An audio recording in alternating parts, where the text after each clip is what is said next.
Welcome everyone to the Capstone presentations. My name is Nicole McDonald. I coordinate the Capstone program at Guilford High School. So happy to see so many attendees here today. And just so you guys know kind of the format of the night or afternoon. So we're under a Zoom webinar right now, which means that as an attendee, we can't hear you or see you, but that's okay. You can use the chat feature to ask any questions that you have, and at the end of Reese's presentation, I will read him those questions and he'll answer. So at this point, I'm going to turn it over to Reese, and he will go through his capstone presentation.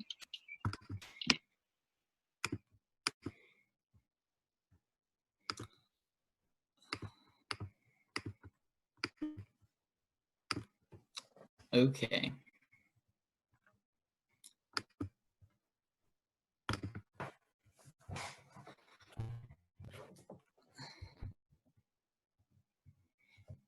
All right, so a lot of people may not understand this, but I think that the runners in the audience will. Running is what gets me out of bed in the morning, but every morning for the past 2 years, I've gotten out of bed in pain. So for 2 years, I've spent hours on the sidelines, biding my time through injury after injury that have kept me out of the sport I love.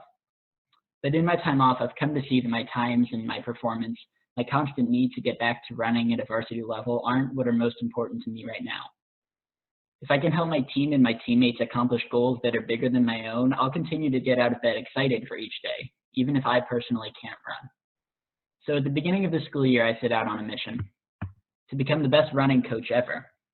I plan to unlock the secrets of distance running by reading up on all the most recent exercise physiology and developing the best summer cross-country training plan anyone had ever come up with.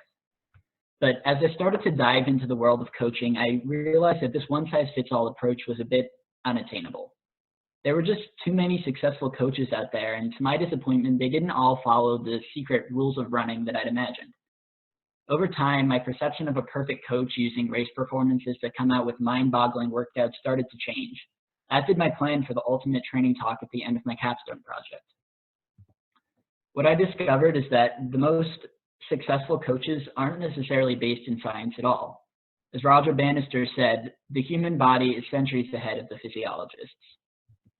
Much more valuable than science are a few basic principles of running: individualization, intrinsic motivation, the role of a coach, team membership, and the act of setting goals and achieving them. Obsessing over the science can remove some of the love for the sport, and in the end, this passion is what makes a great athlete. More importantly, this genuine care is what makes a great coach. This quote from my advisor, Mr. Matt Diglio, has become the crown jewel of my project. Kids don't care how much you know until they know how much you care. Early on, though, I thought that pure knowledge was everything. So this past fall, I reached out to some of the most successful cross-country coaches in the area. Jay Merrill of Old Saybrook, a former American and world record holder in various distance events. Nate Kraft of Lowell, Massachusetts, also the co-director and coach at Central Ridge Running Camp. Brandon Elliott, the coach of Tolland, who are the 4-time defending Class M cross-country champions and defending State Open champions.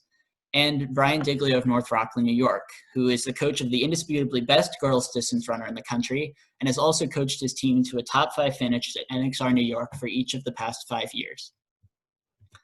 Over the winter, I turned to some professional physiologists and coaches and published books.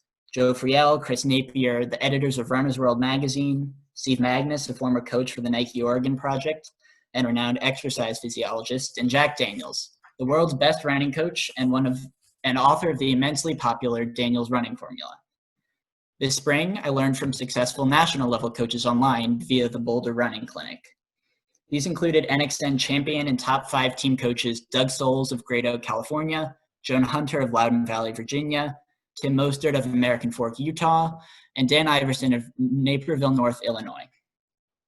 But all of these coaches outside of the exercise physiology books seem to be actively avoiding things like training plans and workout specifics.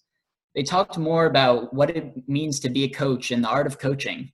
I'd gone to the national level coaches in the first place to learn more than what my survey had told me, but they talked about the same things as the regional coaches. Things like team emphasis, intrinsic motivation, individualization, and the revolutionary idea of treating student athletes as people. Then I looked at Jack Daniels and Steve Magnus and saw it again, right in the beginning of the book, pages I'd read over quickly to get to the juicy sciencey bits. Basic principles of coaching and not just training. Everything really was there right in front of me. I just hadn't put emphasis on the right things. Something so special about running is that when it comes down to it, it's a sport that is entirely individual. You really can't describe the feeling of going out on a long run and pounding the pavement with nothing to distract you from your own mind.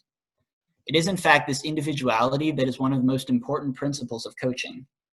At first, I wanted to find a system that would apply to everyone looking to maximize their potential. But even with my elite coaches and exercise physiologists, I couldn't find this system because it doesn't exist. Even Jack Daniels, perhaps the most popular exercise physiologist in the field, says that his very first law of running is each individual has specific individual abilities. The most basic principle was something I had been actively avoiding in my search for the ultimate training plan. Individualization, not generalization, is one of the keys to great coaching. And tied very closely with individualization is the principle of intrinsic motivation. It's Daniels' second most important principle of running, and the coaches I've read from emphasize this over and over. No one else can do the work for you.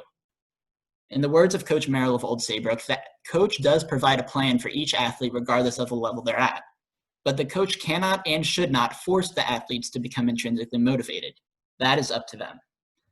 It's a simple formula. You get out of the sport what you put into it. But while athletes must find drive within themselves, the coach does have a unique opportunity to guide them to achieve their potential. According to Dan Iverson, when designing workouts, it's important that there are opportunities for athletes to grow physiologically, spiritually, and emotionally, rather than just focusing on how to make better runners. The North Naperville mission statement states that the Naperville North Girls Cross Country Program seeks to consistently achieve excellence in running and in life for every athlete in the program. Our goal is that each girl, regardless of natural ability, puts in the work and attention to detail on a daily basis to develop over time to achieve her fullest potential.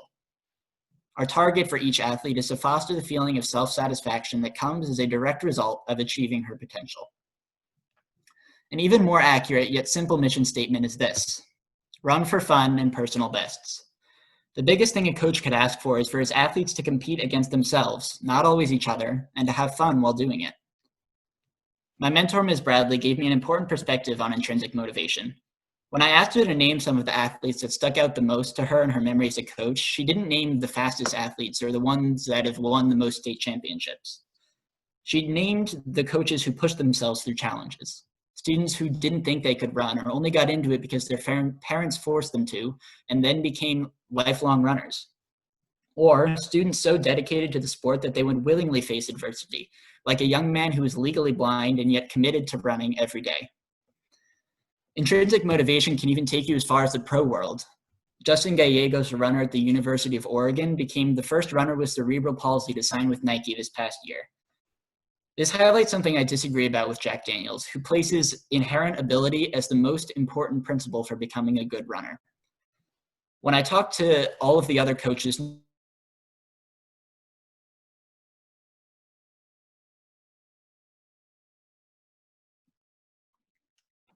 Reese, your audio went out for a second.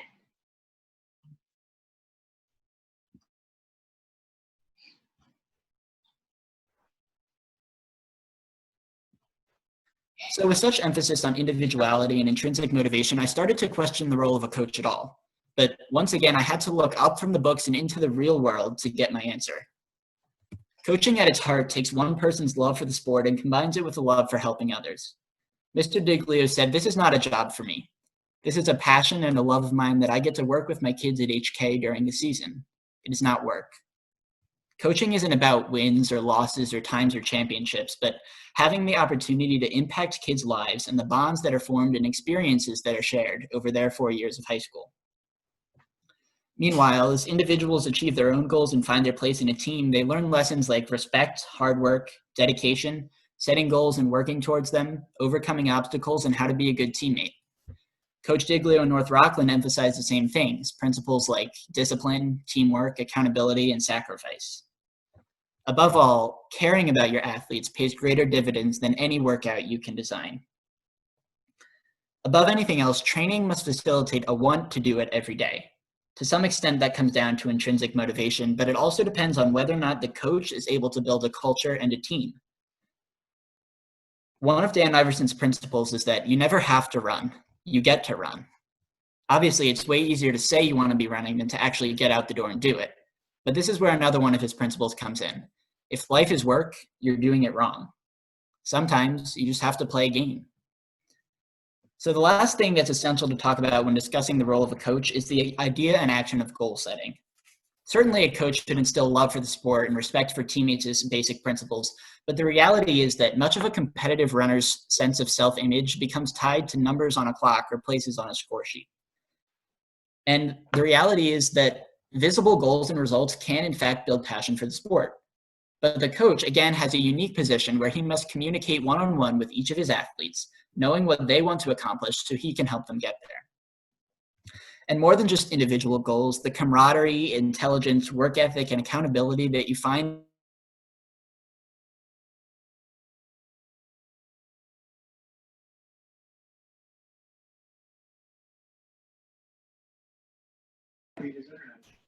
Reese, your audio is out right now. Can you hear me, Reese? is through steadfast support for the fundamental value of each team member with strict adherence to the team concept. When a team decides to pursue a goal, everyone becomes dedicated to the process. The coach simply has the privilege of helping them get there. So there you have it. The role of the coach is to care about each and every one of his individual athletes on a truly human level. Nevertheless, I would be remiss if I didn't discuss all of the work I put into finding scientific training tips throughout the process. Not many people are as interested in scientific training plans as I am, so I won't bore you with too much exercise physiology. I don't need to.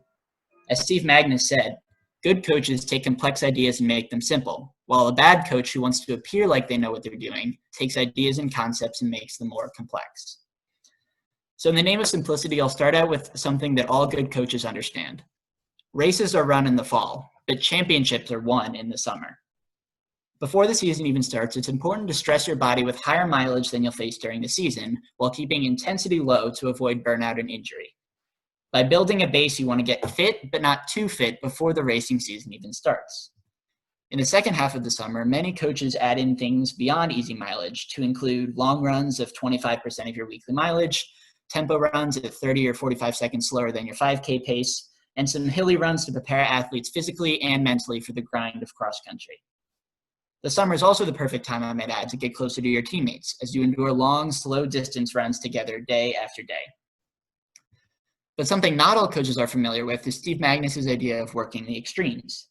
An easy aerobic base over the summer certainly is valuable to cross country, but the other extreme is valuable as well, pure speed. Sprint training for distance running isn't about specificity or intensity, but building a neuromuscular connection that teaches the body how to run quickly and efficiently. Working only from the easy long distance side of the 5K doesn't fully prepare the body for the intensity necessary during the season. To build a speed base, all you have to do is add in 6 or 8 second sprints with 6 or 8 at a time and build up to 10 or 12 sprints lasting 10 to 12 seconds each by the end of the summer. Working the extremes is an idea that many coaches neglect in the name of building a base over the summer, but any base is sturdy from both ends, not just one. That being said, in terms of training philosophies, the most sustainable for younger and older athletes is that which American Fork calls top-down training. In this philosophy, rather than going straight to high-intensity short intervals to get faster with speed, you focus on aerobic development by doing more running at slower than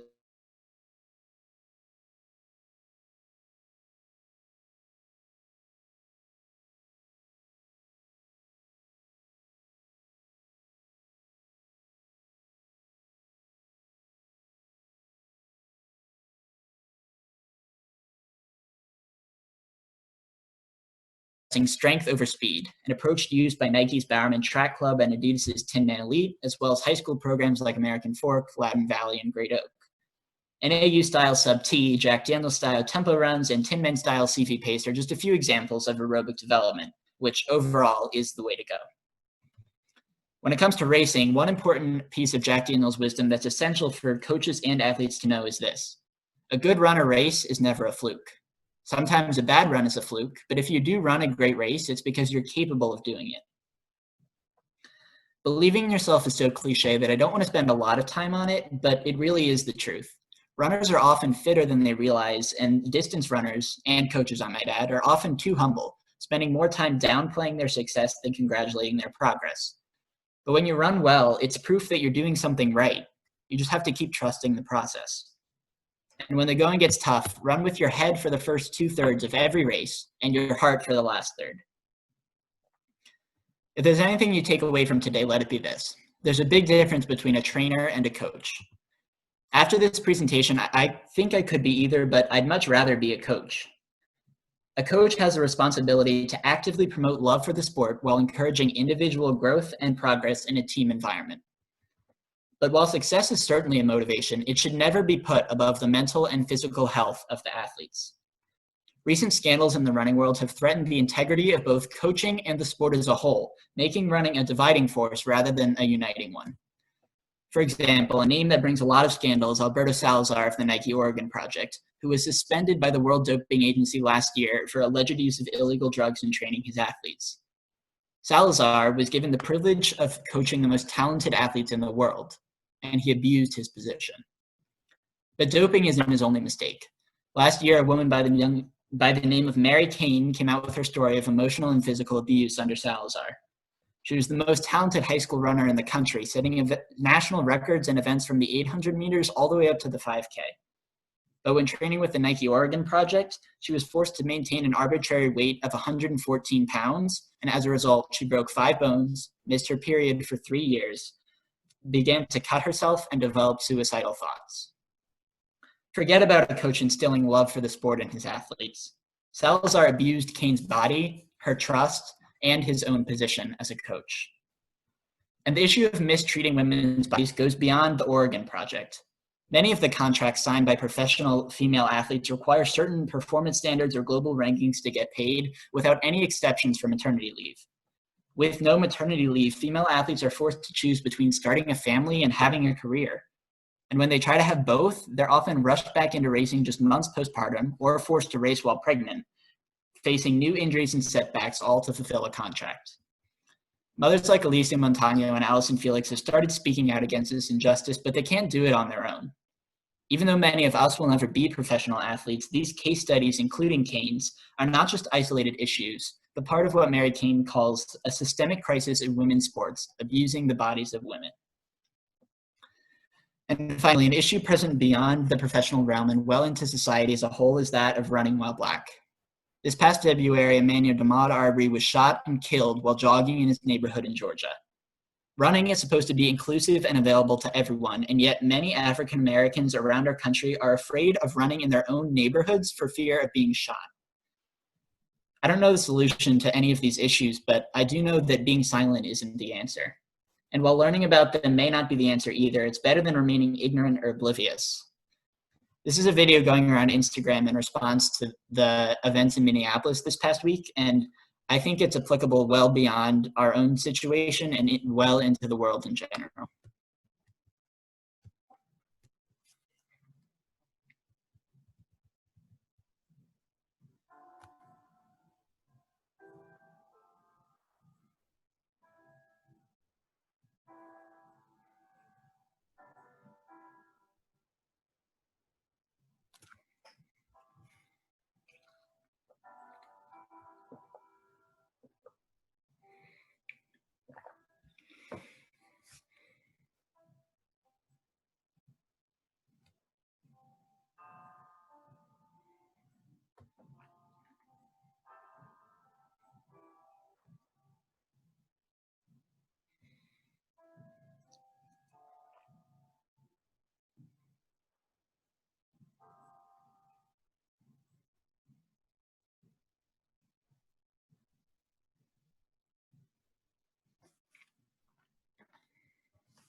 Now, I find it slightly ironic that Nike's the one who sponsored this video after all the backlash they faced in the last year, but I'd like to think that it really is a sign that change can happen. Our sport as a whole is under threat both by scandal and as D1 schools cut their cross-country programs in response to the pandemic. Now is the time to speak out as runners and as people. both to save the sport we love and to make sure that it continues to be a community where everyone can feel the passion of running. Dan Iverson puts it simply: if you're in a position to help someone else and you don't deserve to be in that position. We are all in a position where we can help our communities. I may not be in a position where I can be a leading scorer on our varsity team right now, but I have a unique position to help myself, my teammates, and the running community through this project. And that is really what coaching is all about: challenging other people in order to help them achieve their goals. A coach is not just someone who stands on the sidelines yelling out splits. It's not someone who's read every exercise physiology book. And it is certainly not someone who encourages his athletes to cheat or puts winning races above mental and physical health. A coach is someone for whom sharing love for the sport with his athletes while helping them achieve their goals is the ultimate reward. Someone who encourages his athletes to be courageous and make the sport their own. Someone who is excited to see other people's success and play a role in helping them achieve it. After all, kids don't care how much you know until they know how much you care. Thank you.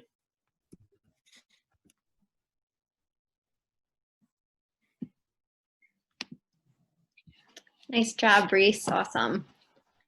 I'm just gonna allow the audience to type any questions in the chat.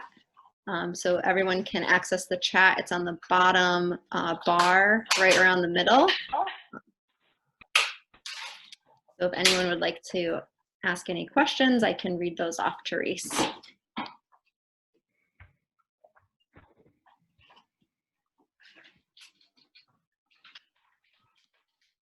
give it a few minutes, see if anyone types. I don't see anyone yet. Okay, so we have one question here. Reese, you have found that the lessons you learned about coaching running have been applicable to any other aspects of your life. Yeah, so I mean, obviously I'm not a coach right now, and I probably won't be a coach for a few years, but I think it's applicable to everyone who can be a leader in their community and their school. You know, being a captain on a sports team, being a president of a club, really anything like that. I think all of these things, you know, accountability, sacrifice, dedication to your team members above yourself, are things that everyone can work on and improve. But I think there are things that are important for everyone to think about on a daily basis.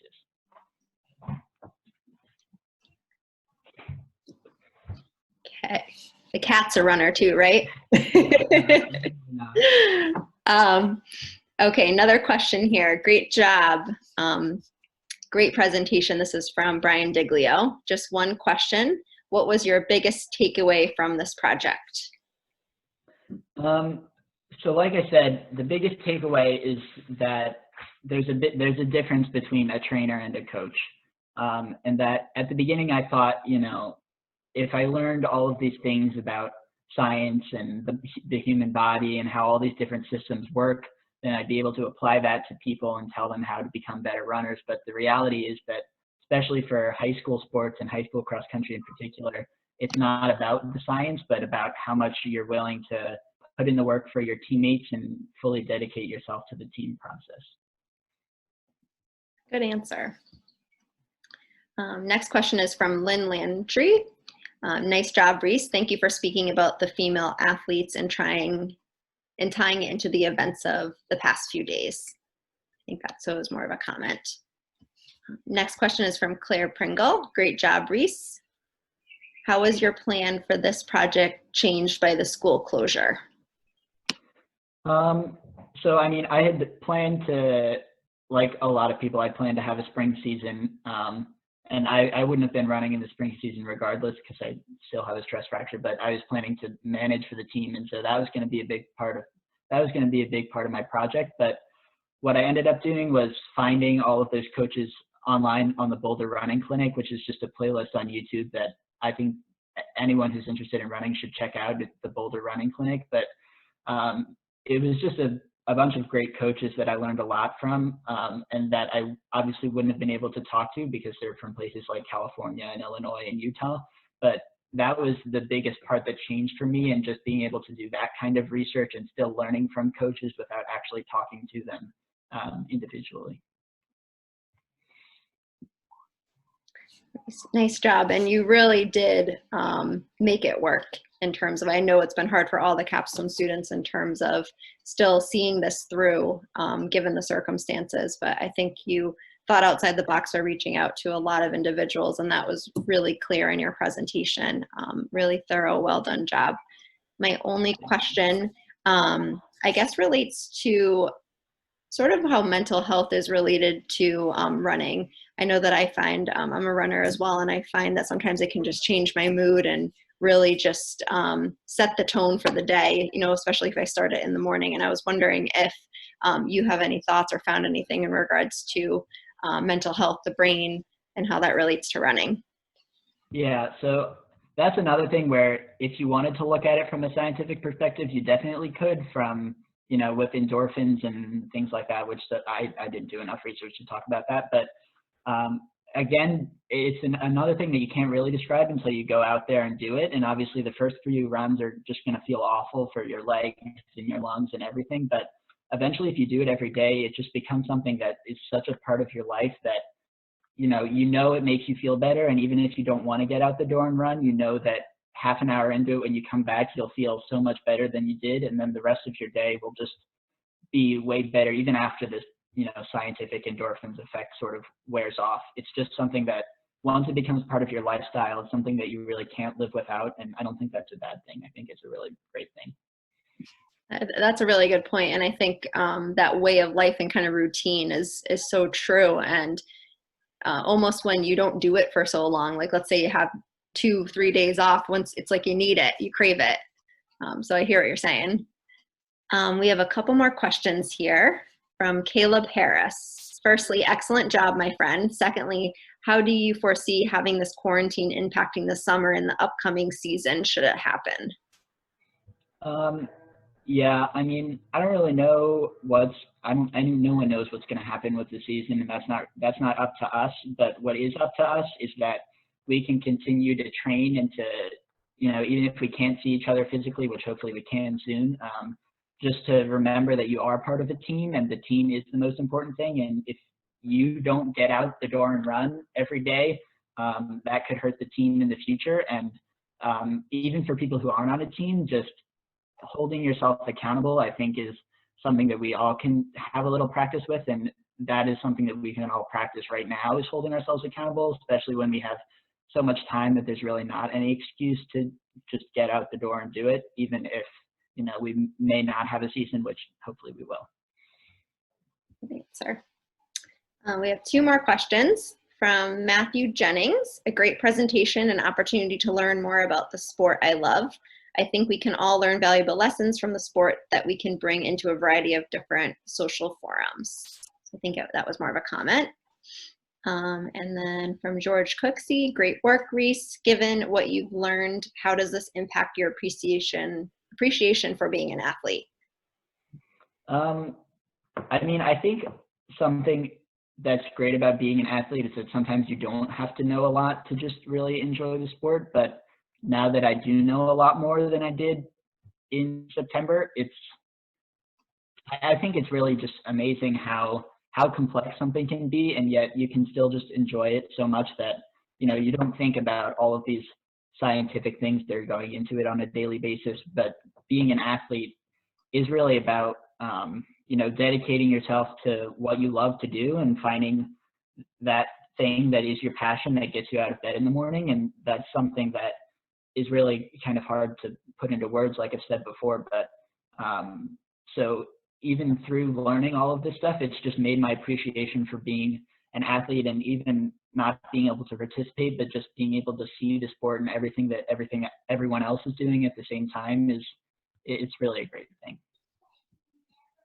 Good point. And I think it's pretty admirable that even though you have this injury right now and you can't be running like you were before, that you still have that passion for it and that drive, and hence this project, a big piece of it. So I encourage you to keep up what you've been learning, and I hope that you can get out there and run soon. And what's recovery time looking like for you? Well, I don't really know. It seems like every time I'm recovered, I get injured again. So I don't know. I'm having more imaging done in a few weeks, and we'll see from there. keeping my fingers crossed for you. Well done tonight. And you had a great audience. I think we were close to almost 35 when you were presenting. So kudos to you. I don't see any other questions, and I think we're at 4 o'clock.